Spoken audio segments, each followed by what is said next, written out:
दिखाई दे रही है। फैमिलीज यहाँ पर कम पहुँच चुकी हैं। ये वीडियो 2016 का है और 2016 और 2017 में ये वीडियो बहुत वायरल रहा और इससे बहुत सारी चीज़ें जोड़ी गई। इसको मुख्तलिफ़ तरीक़े से सोशल मीडिया पर व्हाट्सएप ग्रुप्स में पेश किया गया। इसकी हकीकत क्या है ये इस वीडियो में मैं बताने की कोशिश करूँगी।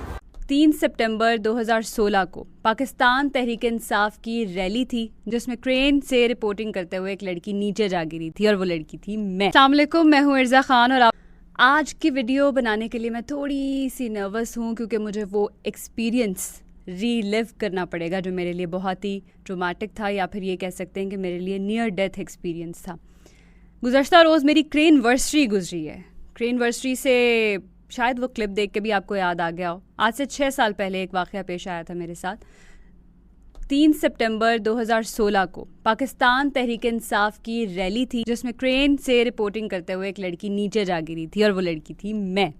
तो मैंने अपनी मेमोरीज़ में वो देखा तो मुझे लगा मुझे इस पे बात करनी चाहिए। वैसे तो मैं बहुत अरसे से इस पे वीडियो बनाना चाह रही थी क्योंकि आए रोज़ मुझे इन वीडियोस में टैग किया जाता है, पीछे आयतें लगा दी जाती हैं और कहा जाता है कि देखें जी लड़की की जान निकल रही है और जब रूह कब्ज़ होती है तो ऐसे होता है, या फिर लड़कियों को डराया जाता है कि मीडिया में ना जाना, इस तरह से मौत होगी।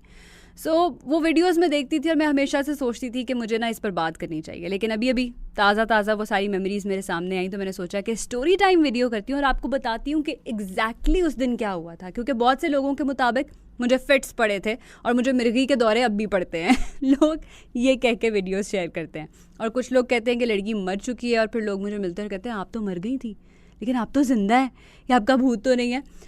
ये बातें सुनना बड़ा ही ट्रॉमेटिक होता है मेरे लिए। तो मैंने सोचा एक ही दफ़ा सारी मिसकंसेप्शन को क्लियर कर देते हैं। तो हुआ कुछ यूँ कि उस वक्त मैं 92 न्यूज़ पर काम कर रही थी और मीडिया में आए मुझे तकरीबन 1.5 साल का अरसा हुआ था।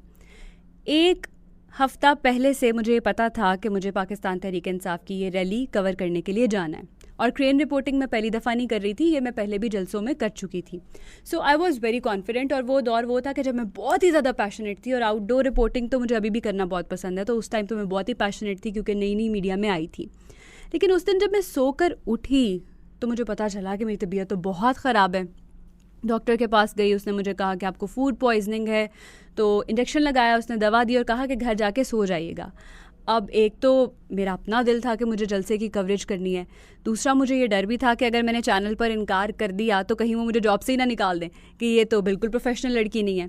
तो डरते डरते मैं चली गई कवरेज करने के लिए। अब क्रेन पर बैठी हूँ रिपोर्टिंग करने के लिए और 15 से 20 फीट की हाइट थी ज़मीन से। नीचे तारिक मतीन साहब जो उस वक्त मेरे कॉलीग थे, को एंकर थे, वो खड़े हुए थे और मैं उनसे कह रही थी कि तारिक साहब मेरी तबीयत ठीक नहीं, मुझे लग रहा है कि मैं गिर जाऊंगी। और वो मेरे साथ मजाक कर रहे हैं, कह रहे हैं कि कोई बात नहीं, तुम गिर जाना, हम तुम्हें उठा लेंगे। और ये सारी कॉन्वर्सेशन चल रही है।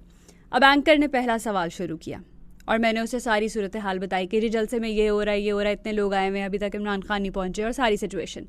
और मुझे लगा कि बीपर ख़त्म हो जाएगा। एंकर ने साथ ही दूसरा सवाल कर दिया। अब जब दूसरा सवाल शुरू हुआ तो मुझे लगा कि अब कोई गड़बड़ है, मैं गिर जाऊंगी या कुछ हो जाएगा या मुझे चक्कर आ रहे हैं। लेकिन उस टाइम पे आप कैमरे पे कट हैं, आप हाथ नहीं हिला सकते कि मुझसे सवाल ना करो, कुछ बोल नहीं सकते क्योंकि आपका माइक ऑन है। तो मैं उन्हें कोई साइन दे ही नहीं सकी। अब जब उसने सवाल किया तो मैंने बड़ी हिम्मत से पूरी करेज गैदर की और मैंने कहा कि नहीं, मैं जवाब दूंगी। लेकिन अगर आप वो सुने तो पहला ही जो जुमला मैंने बोलना शुरू किया वही गलत है।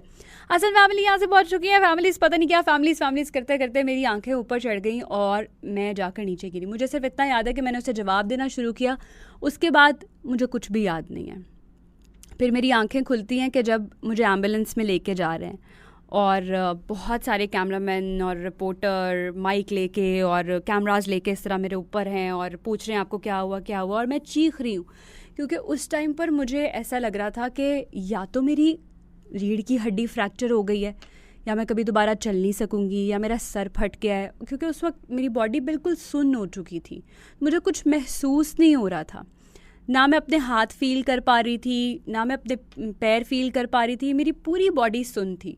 तो मैं उस वक्त इसी ट्रॉमा में थी कि मेरे साथ कुछ ऐसा हो गया कि मैं दोबारा चल नहीं सकूँगी। वो बहुत ही हॉरिबल और अजीब सा एक्सपीरियंस था। और जिस तरह से वो लोग सब ऊपर आकर चढ़ गए थे तो मुझे उस टाइम पर यह भी हो रहा था कि किसी इंसान के साथ कोई ट्रेजेडी हो जाती है तो हम मीडिया वाले बहुत इनसेंसिटिव हो जाते हैं।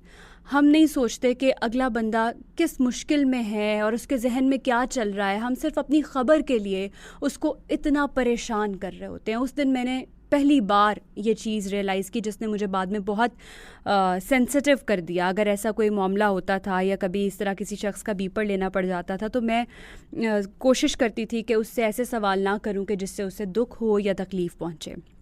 फिर मुझे याद है कि माल रोड से गंगाराम हॉस्पिटल जाने तक 5 से 10 मिनट का जो रास्ता है वो आधे घंटे का हो गया था, क्योंकि वहाँ पर इतना रश था, रैली की वजह से रास्ते सारे बंद थे। तो वो आधा घंटा मैं नॉन स्टॉप सिर्फ चीखती रही, यही सोच के कि शायद अब मैं दोबारा कभी चल नहीं पाऊँगी।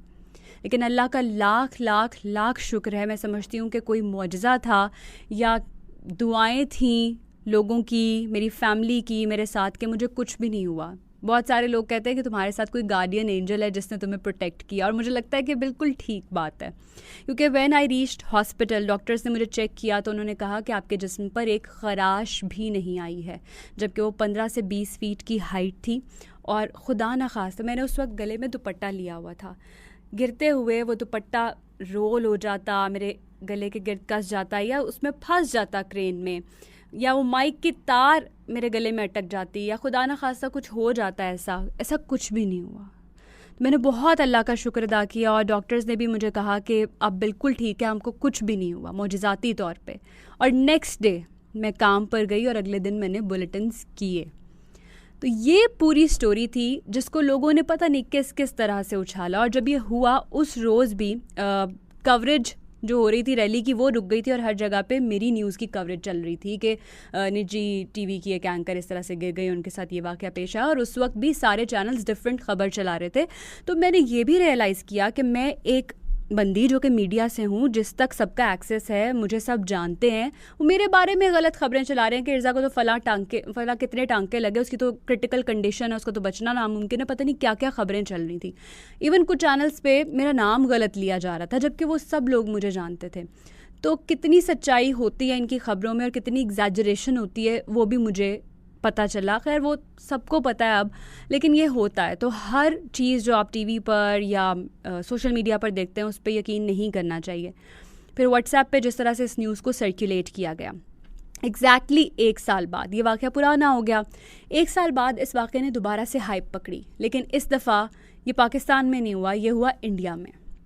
इंडिया में ये एग्जैक्टली 1 साल बाद क्रेनवर्सरी पर ही न्यूज़ इतना सर्कुलेट होना शुरू हुई, लेकिन उन्होंने क्या किया कि इसकी तह तक पहुँचे। वो मेरे सोशल मीडिया हैंडल्स पर गए, उन्होंने देखा कि ये लड़की तो ज़िंदा है, इसके बारे में ये खबर गलत फैली हुई है। उन्होंने मुझे बीपर पे लिया। मुझे याद है इंडिया टीवी ने एग्जैक्टली 12 मिनट का पैकेज चलाया था मेरे ऊपर कि क्या वाक़या हुआ था और इस वक्त मैं कहाँ पर काम कर रही हूँ। एनडीटीवी ने भी मेरा लाइव बीपर लिया। तो उन्होंने इतनी तहकीक करके, प्रॉपर रिसर्च करके पैकेजेस बनाए, मेरे लाइव बीपर्स किए, जो बात मुझे बड़ी अच्छी लगी कि और सिर्फ ये पाकिस्तान या इंडिया में डिस्कस नहीं हुआ, सब कॉन्टिनेंट में डिस्कस नहीं हुआ, वर्ल्ड वाइड ये न्यूज़ डिस्कस हुई थी। लेकिन उसके बावजूद अब तक इस पे डिफरेंट तरह की न्यूज़ बनाई जाती हैं और उसको डिफरेंटली शेयर किया जाता है। वो मुझ तक पहुंचती भी हैं और मैं हंसती भी हूँ, टाल भी देती हूँ, बट लोग इनसेंसिटिव हो जाते हैं। एंड आई होप कि इस वीडियो के थ्रू मैंने बहुत सारे लोगों के मिसकंसेप्शंस क्लियर किए होंगे। हैशटैग इर्ज़ा इज़ अलाइव भी उन दिनों में बहुत चला था, तो आज फिर कहूँगी हैशटैग इर्ज़ा इज़ अलाइव, मैं ज़िंदा हूँ, मुझे मत मारें, मरने से पहले मौत तो बर हक के एक दिन आनी है, लेकिन अभी फ़िलहाल मैं ज़िंदा हूँ। तो आई होप आपके मिसकंसेप्शंस क्लियर हुए होंगे। And thank you so much for watching this video. Video को लाइक कीजिएगा, शेयर कीजिएगा और चैनल को सब्सक्राइब ज़रूर कीजिएगा।